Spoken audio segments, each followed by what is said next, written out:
حکوومەت بە تایبەتی وە خەڵکیش پەرە بە بوارێ بدا و داوای لە سەری و خۆی تر بکە کە یارمەتی بدا و ئینشاءالله حکوومەتیش پەرە بەداهاتنی خۆیدا نەک تەنها بەس نەوت تاکە چارەسەری ئێمە نییە. ئاردەکەمان بەپیتە، ئاردەکەمان زۆر باشە، ئەو هەوامان باشە، مەناخەکی باشمانەیە، هەموو شەکمانەیە لەبەر ئەوەی حکوومەت ئەگەر بێت هەندێک دەعم بکە ئەو ئینتازەمان زۆر باشتر دەبێت، پێویستیمان بە ئەوەی دەرەوە نابێت. ئینشاءالله هەر وەهاش دەبی، ئەمەش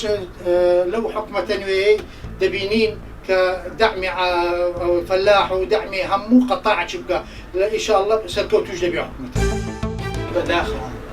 کەوا بەرهەمێکی زۆر هاوردە دەکرێت لە وڵاتانی ترۆ بۆ ئێمە و هەروەها لێرە پیشەسازی با بڵێن یاخود کارگەکانمان شتێکی هەوڵێک وایان نەداوە لەلایەن حکوومەتەوە پشتگیری نەکراون با بڵێن بۆ نمونە هەر لە جلوبەرگەوە لە پێڵاوەوە لە خواردنەوە بەرهەمی خۆماڵی بەرهەم بێنن. ئەرکی حکوومەتە لەم کابینە نوێیەدا هەوڵێکی جددی بدات بۆ بەرهەمهێنانی بەروبوومی خۆماڵی. بازارەکانمان هەمووی کوالێتی مەسەلەن تورکیا یان کوالێتی سووریا یان ئێرانیە یان هەر شوێنێکی ترە بەڕاستی ئێمەش دەتوانین ئەگەر مەسەلەن لێرە بتوانین مەسەلەن بە خۆمان شتەکانی خۆمان دروست بکەین و بتوانین تەواو ئەرچی شەرشارمان دەبی مەسەلەن لێرانە ڕۆژانە مەسەلەن چەندە شەریکە بێنن بۆ کوردستان بتوانین ئەو گەنجانێکە